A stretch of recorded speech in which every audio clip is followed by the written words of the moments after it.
Welcome to the channel guys. Mask ज़रूरी है, लगा के जाना पड़ेगा। तो आपको एक छोटा सा मिनी टूर भी दे देता हूँ अपने गैराज का। ये हमारे गैराज में 3 व्हीकल खड़ी रहती है। एक है हमारी एक्सेस जो कंपनी है, दूसरी हमारी हिमालयन 2020 और बुलेट 1994 की मॉडल। हम इसे ले जाने वाले थे राइड पे, लेकिन अब इसकी बैटरी है नहीं, वो चार्जिंग पे जारी किया। तो हम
अब धीरे धीरे ढल रहा है सूरज, हम भी निकल चुके हैं घर के लिए।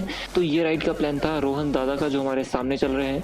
इनको भी बुलेट का शौक है बुलेट इलेक्ट्रा 1999 मॉडल।